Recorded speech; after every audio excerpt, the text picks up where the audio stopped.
Good morning, and welcome to River Glen, everybody. Great to see you. Welcome here in Waukesha. Welcome in Pewaukee and online, whatever your location. So delighted to have you with us for church. I want to get started, do something a little bit different, something fun at all our locations, get you thinking about the direction of today's message. I want you to go ahead and take your phone out, get your phone with you, go ahead and grab it, take it out, and open up your photos. And what I want you to do, see if you can find a picture of somebody that you care about, somebody that you love.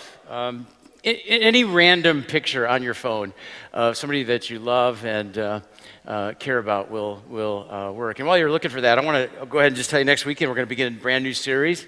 It's going to be 8 weeks long called When Your Way Isn't Working. We're going to be going through the New Testament book of Galatians. And don't miss next weekend, we're going to give out these study guides that will provide daily Bible reading plan and study resources to really dig deeper into Galatians. There's a lot to learn about following Jesus from Galatians, and I think you're going to really enjoy that series. And while you're still looking, I'm going to go ahead and show you just a random picture off of my phone.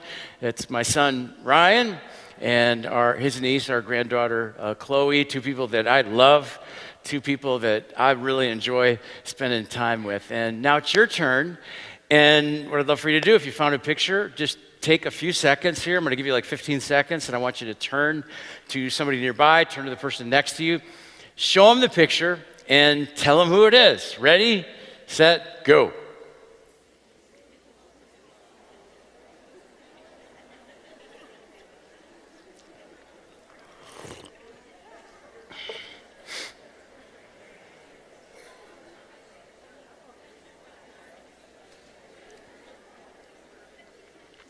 Hey, thanks for doing that. Thanks for your participation. And the reason I wanted to do that is because I want us to really try and apply today's message to people that we love, to people that we care about. So keep them in mind during this talk. Today we're wrapping up the series. It's called Soundtracks. The big idea is that we tend to have these repetitive thoughts that just play on repeat in our head, kind of like a song starts playing in your brain. You ever have that happen? Anybody ever struggle with that? I do. Get songs playing in my head and I can't get them to stop. Easter weekend, we did a song, What He's Done, and it just played on repeat in my head the whole next week. And sometimes you get a song stuck in your head that is not a good a song that you like. Maybe it's an annoying song. I played one of those for me last weekend from a popular children's show that my kids would watch when they were really little. And after the service, somebody shared with me about a song from Snow White that they just after they mentioned it, I have not been able to get this stop playing in my head. And so here's a little clip from it. Hi-ho, it's home from work we go. Hi-ho, it's home from work we go. Hi-ho. Yeah, do you want more? Do you want to hear more of that? Yeah. Yeah, that one gets going on repeat. And, you know, it's not just music, though. It's thoughts that can get stuck in our mind. And this is important because our lives move in the direction of our strongest thoughts. And you can't really live a positive life if your mind is filled with negative thoughts and negative soundtracks. And so last week we talked about our thoughts. And now this week I want to move on. And I want to talk about our words. Because the words that we speak have the power to create soundtracks, especially in the minds of people that we're close to, people that we love and care about. And our words can create soundtracks that play on repeat in their minds for, even weeks or months or years. And that's why the Bible has a lot to say about the power of words. And in today's world, it's not just the words that we say, it's words that we text, email, post online. Every word matters. And I think all of us would agree that we want to be a positive soundtrack, right? In the lives of other people. How many of you have heard this old poem before? It goes like this: sticks and stones may break my bones, but words will help me out. Never.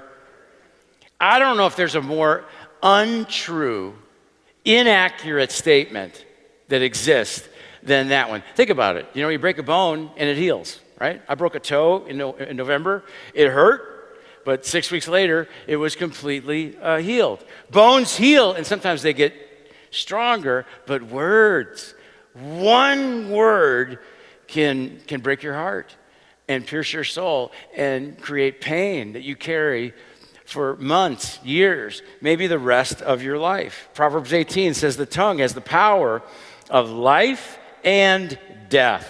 That's a very strong statement. But think about the words that other people have spoken to you and how they have shaped your life. Some of us would say, I had a teacher, I had a coach, I had a mentor, a supervisor that saw something in me and spoke life into me, and those words continue to shape me to this day. Sometimes I'll go back and think about those words because they just breathe life into me. Or maybe you've gone through a season of discouragement. Somebody came alongside you and spoke words of hope and encouragement that breathed life into your soul. I realized as I was working on this talk that I actually keep a stack of cards and notes, encouraging notes, that people have sent me right in front of me on my desk, in the shelf under my laptop. I want to keep them close. I don't want to lose them. They speak life into me. Many of you probably save cards and notes because they speak life into you. Words can create a positive soundtrack in our minds, but some of us would say, well, that's not been my experience. I've had people speak discouraging words into my life. I had somebody I had a bully in my life, maybe some of you. And even though it was many years ago, it has created a sense of self-doubt in me that continues to this day. Or maybe somebody listening would say, when my spouse left me, that was bad enough, but there were words, hurtful words spoken in that season that continue to haunt me to this day. Some of us might say, I found out what my friends were saying behind my back, and that gossip has shaped my life in such a way I just can't trust anybody ever since. Words create soundtracks in our minds that bring life or death, and that's why we got to be careful. We got to choose our words carefully. So this week I read this article about the largest fire ever in the history of South Dakota. It's called the Jasper Fire. It happened in August of 2000, and they're still recovering from it today.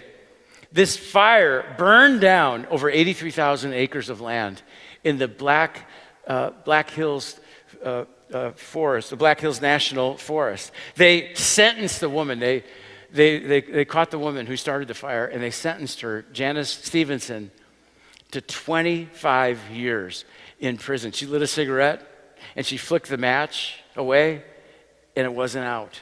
And that one careless act, it caused enormous destruction from a massive fire. Reminds me of this scripture in James chapter 3 where it says, consider what a great forest is set on fire by a small, little spark. The tongue also is a fire. And if we get careless with our words, we say some words and trigger somebody, and they fire back, and we retaliate, and before you know it, careless words can burn down a reputation and a relationship. Careless words can burn down a friendship or a family, can burn down a business or a church, and it feels like a death. And all of us can probably think of careless words that we regret saying, and we wish we could take them back. I can think of so many, careless words that I regret, that I wish I could take back. A couple verses later, James says, no human being can tame the tongue. In other words, nobody's got a perfect track record when it comes to words. All of us have made mistakes, but I don't want you to walk out of here today feeling guilty or discouraged. That's not my goal. I want you to feel encouraged and inspired today, because with God's help, all of us can make progress. Let's think in terms of progress, not perfection. I want us to walk out of here today feeling challenged to get better with our words. And so today I want to help us get better at speaking life into people and being a positive soundtrack to others. In Ephesians chapter 4, Paul says, do not let any unwholesome talk come out of your mouths, but only what is helpful for building others up according to their needs, that it may benefit those who listen. Paul gives us a great goal for our words, a great filter. He says, speak words that help others and build others up. Paul would challenge us, tell people that you work with how great a job they're doing, how well they handle certain situations. Tell your friends how much you appreciate them. Tell your wife how much you love her and what she means to you.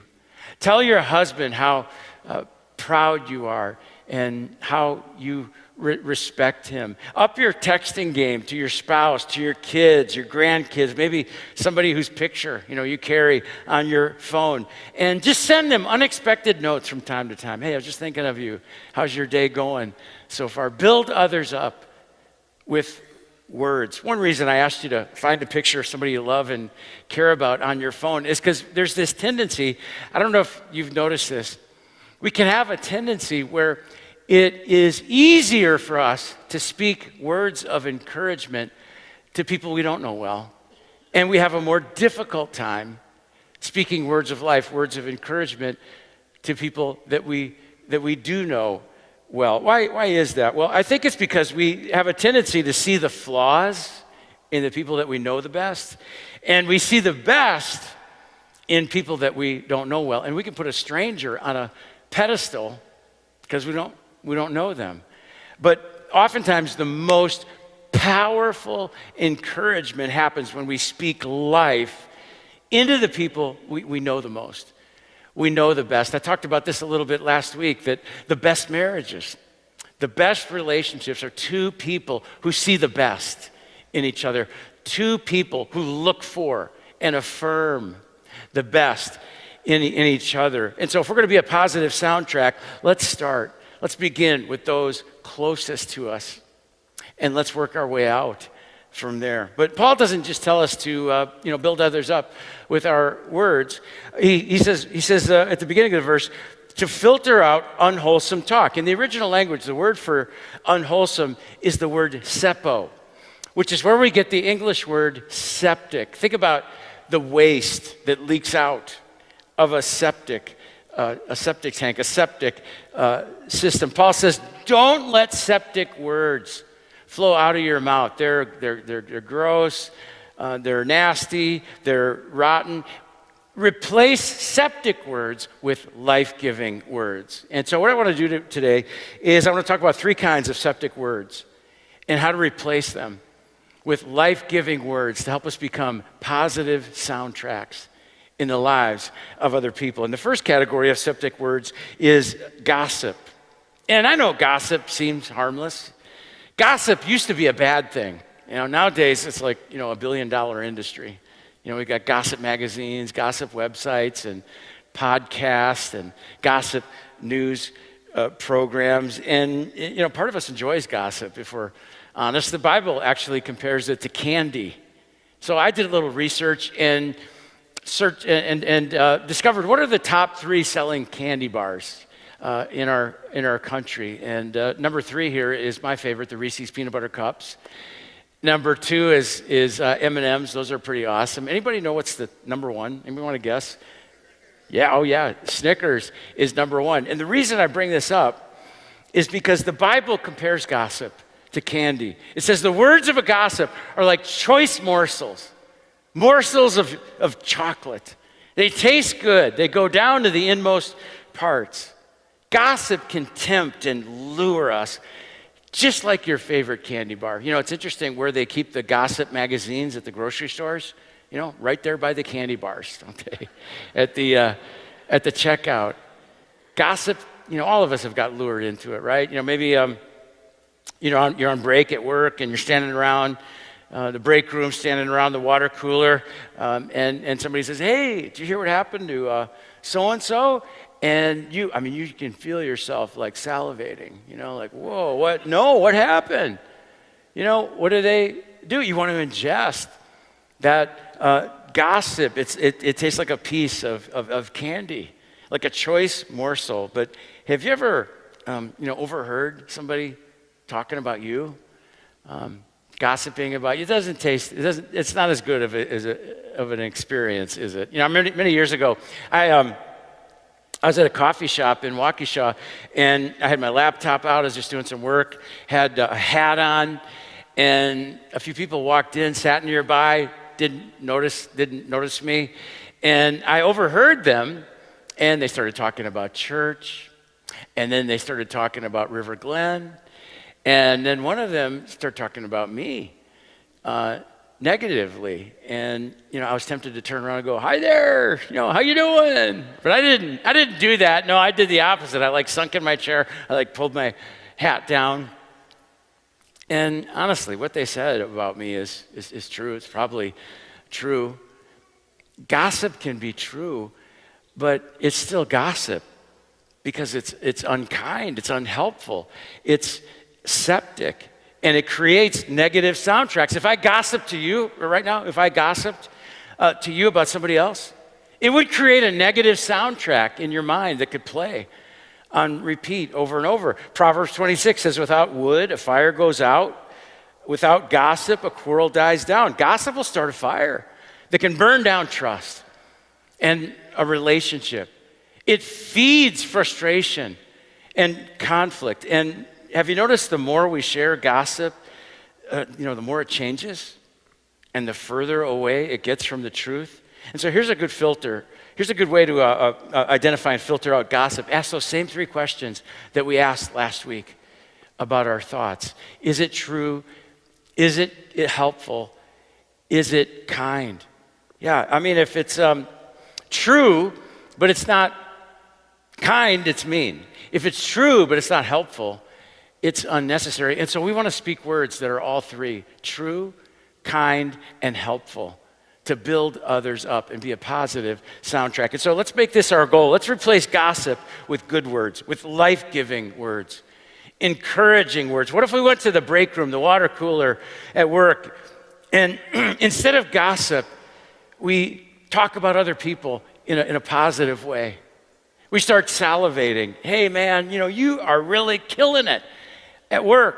You're doing an outstanding job. Here's the strengths I see in you. Here's the good that I see you doing. It would just increase the encouragement level in our relationships. Do you know who is an awesome example of speaking powerful, life-giving, encouraging words? It's God.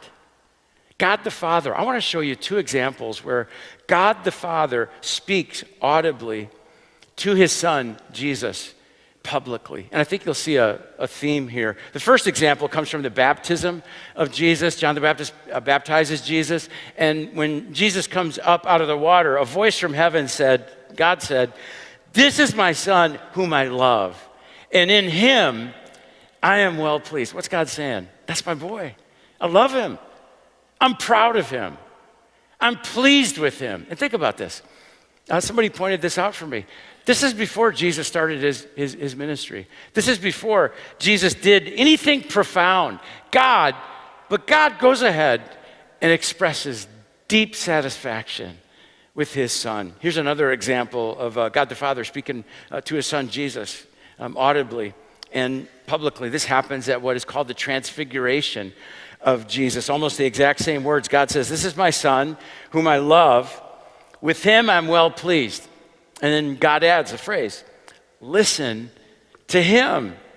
And I would imagine, wouldn't you, that Jesus remembered those words spoken by his Father? They became these soundtracks in his mind, playing on repeat. My Father loves me. My Father is proud of me, pleased with me.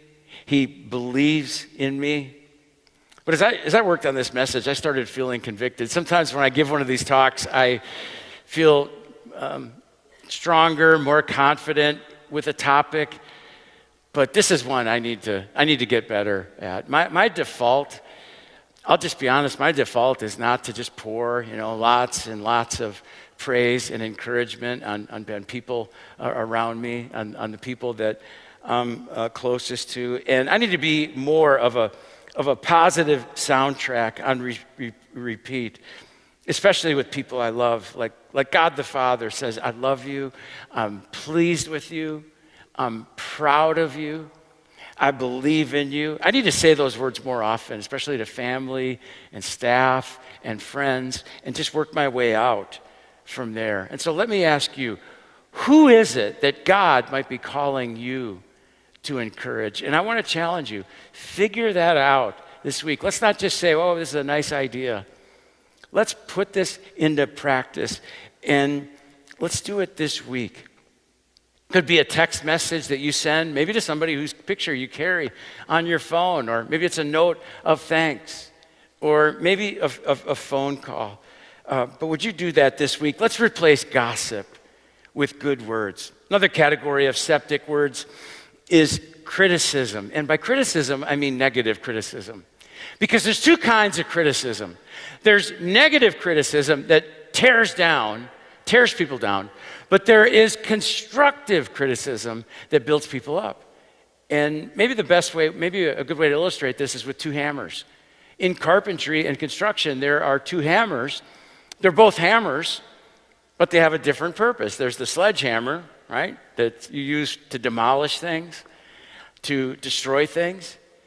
But then there's also a carpenter's hammer that you use to build and construct something. You ever been around somebody who's just really masterful with a carpenter's hammer? I love to watch people that are highly skilled with a hammer, like my dad. My dad was really good with the carpenter's hammer. I remember I'm not very good with it, but I remember when I was a teenager, my dad and I worked on this project. We pounded hundreds of nails into wood. We built these doors for a garage. And man, my dad was just so accurate, driving those nails. And half the time I would bend a nail, miss the nail, hit the wood, damage the wood. But my dad was so accurate and good with a carpenter's hammer, and he loved to build things, to build furniture. And you know what? That's how my dad was with words too. He would not get careless with his words. Sometimes he would give me constructive criticism or coaching on life or a decision that I was making, but he was always thoughtful and helpful and gentle about it. And what a blessing to have a parent or someone like that in your life that gives you coaching and constructive criticism to build you up. And so here's the challenge. Let's replace negative criticism with coaching. A good coach will pull us aside and say, here's how you can improve this. Here's how you can get better at this. And it's so valuable to have a coach. That's why the best golfers in the world, they hire a coach to critique and improve their golf swing. That's why we hire piano teachers to help us get better. I've got a coach, someone who coaches pastors that I meet with regularly, and he is so good at coaching and using that carpenter's hammer, and it is just so valuable for me. I read an interesting article about this on the value of constructive feedback. Many top companies like Amazon, Nike, and 3M hire outside organizations that come in and help them create an employee feedback system to give suggestions and feedback to solve problems and to make their company better. For example, Cisco, this large IT company, Cisco implemented 86 ideas from their employee feedback system,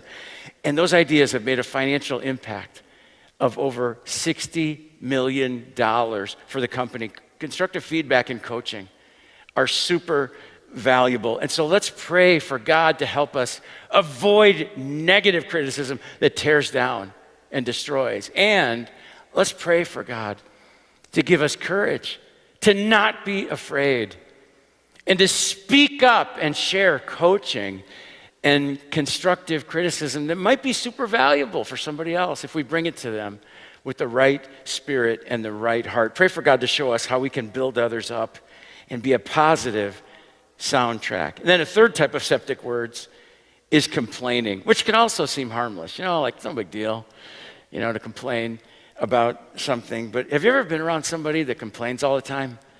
Have you ever stayed around somebody that complains all the time? And probably not. I mean, complaining can become this negative soundtrack that just plays repeatedly in our minds, and it's contagious, and it can spread to other people. And that's why the Apostle Paul raises the bar for us in Philippians chapter 2.